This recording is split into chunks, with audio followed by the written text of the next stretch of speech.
Hello and a warm welcome to my channel Candlelight Classics. I'm Dee and I'm thrilled that you've taken the time to listen to another story narrated by me. I've chosen yet another short story by the superb English writer Hector Hugo Munro, or H. Munro. He was best known by his pen name of Saki. I keep doing stories by Saki because I think he's a simply marvelous storyteller. After all, Candlelight Classics is all about honoring the classics and the greats of literature. I hope you'll enjoy listening to the story by Saki titled A Matter of Sentiment, as much as I enjoyed narrating it here for you. So, sit back, relax, and enjoy the witty writing of Saki. And a big warm welcome again to Candlelight Classics.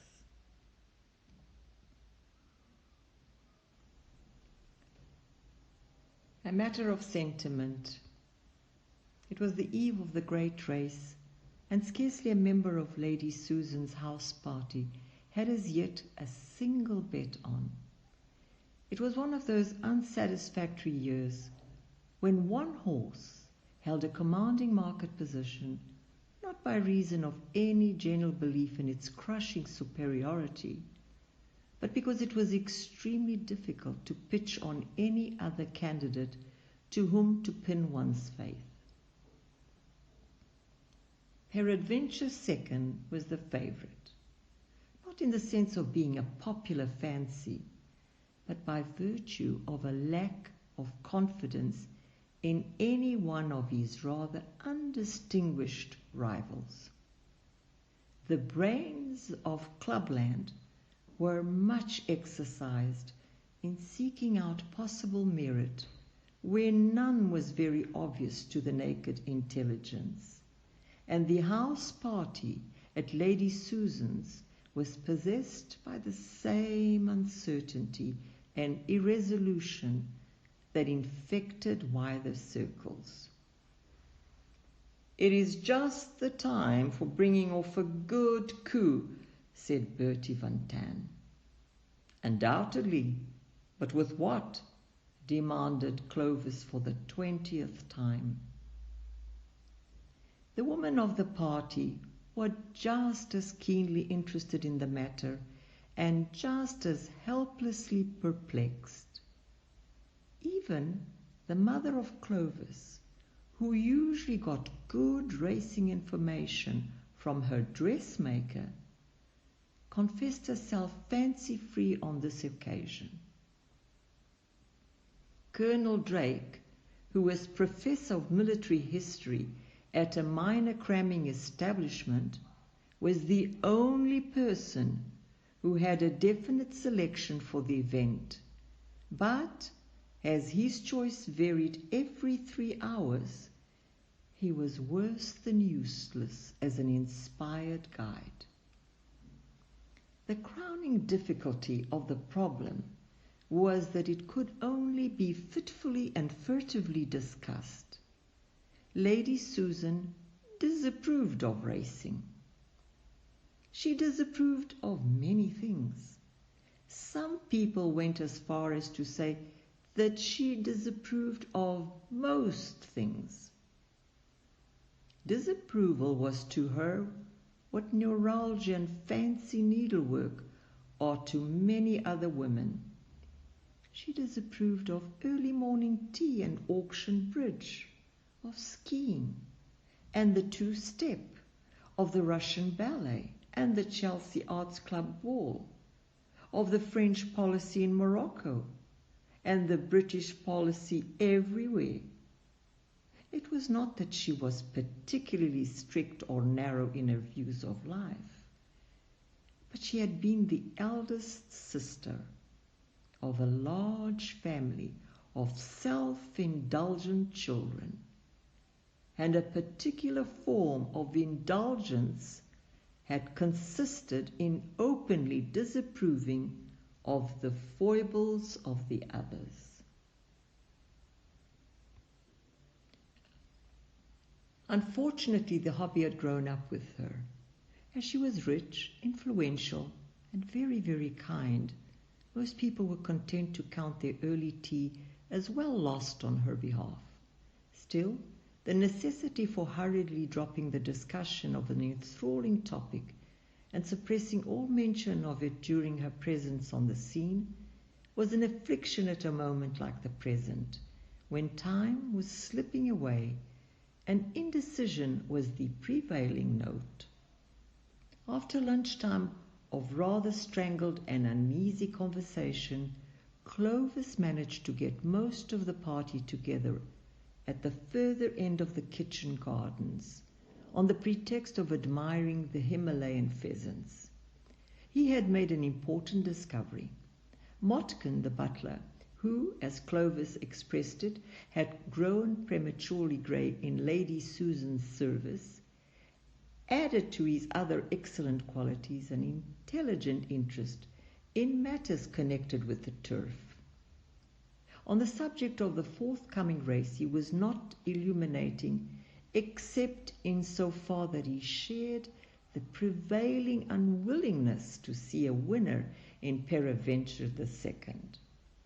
But where he outshone all the members of the house party was in the fact that he had a second cousin who was head stable lad at a neighbouring racing establishment, and usually gifted with much inside information as to private form and possibilities.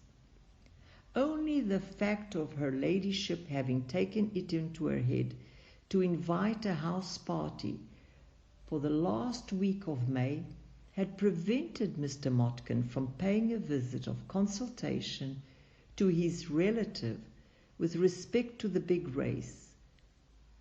There was still time to cycle over if he could get leave of absence for the afternoon on some specious excuse. "Let's jolly well hope he does," said Bertie Van Tan.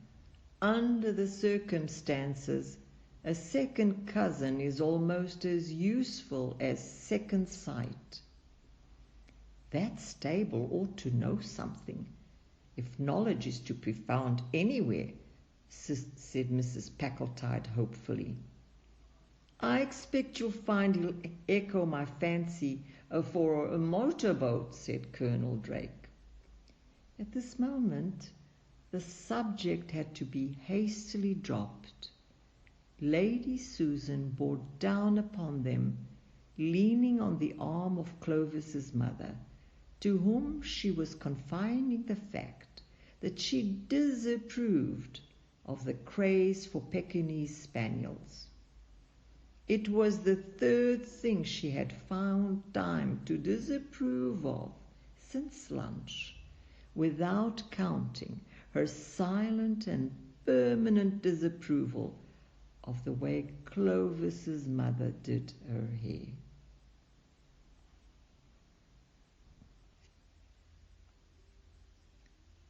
"We've been admiring the Himalayan pheasants," said Mrs. Packletide suavely.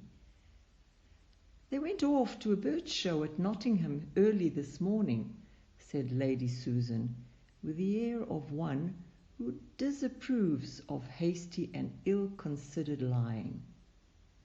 "Their house, I mean. Such perfect roosting arrangements, and all so clean," resumed Mrs. Packletide with an increased glow of enthusiasm. The odious Bertie Van Tan was murmuring audible prayers for Mrs. Packletide's ultimate estrangement from the paths of falsehood. "I hope you don't mind dinner being a quarter of an hour late tonight," said Lady Susan. "Motkin has had an urgent summons to go and see a sick relative this afternoon. He wanted to bicycle there, but I am sending him in the motor." "How very kind of you. Of course we don't mind dinner being put off." The assurances came with unanimous and hearty sincerity.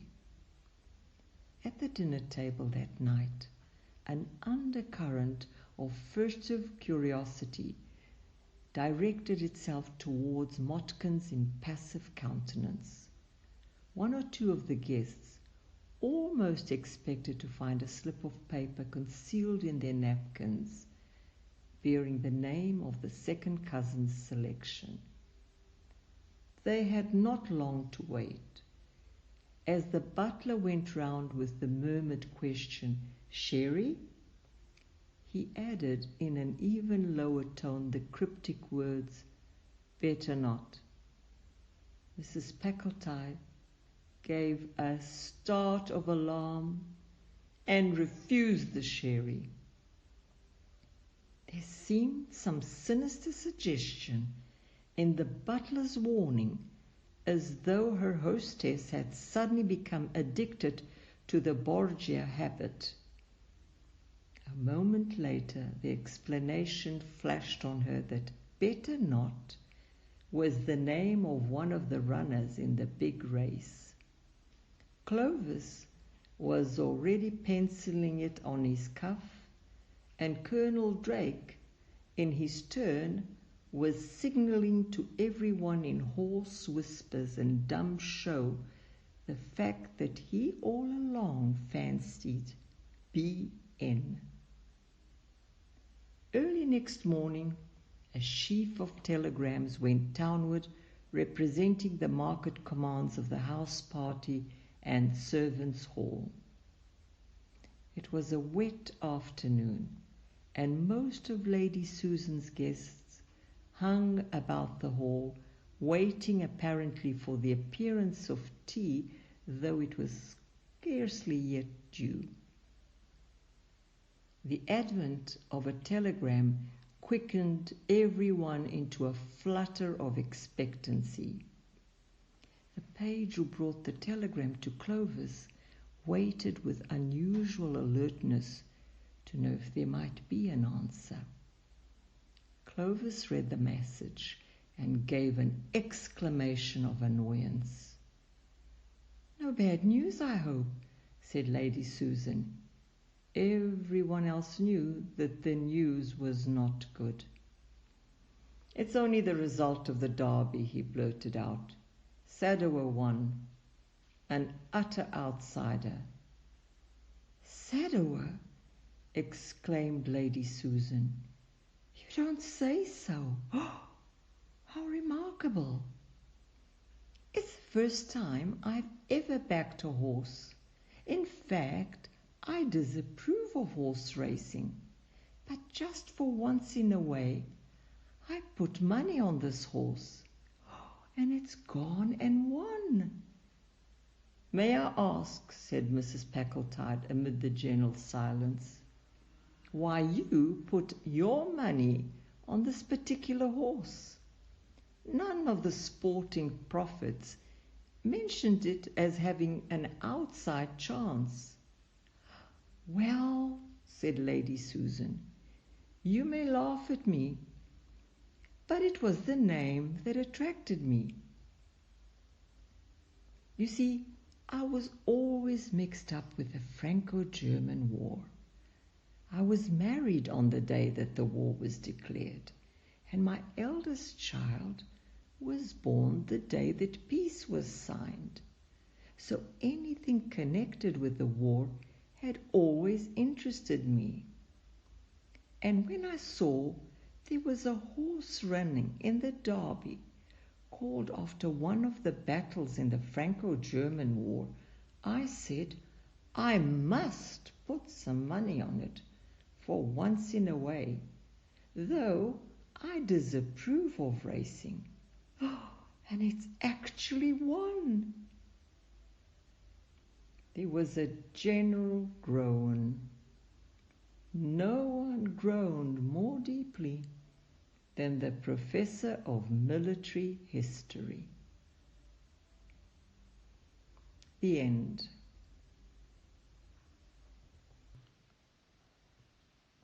I certainly hope you enjoyed this short story by Saki as much as I hoped you would. Hereafter will be a short biography about Saki.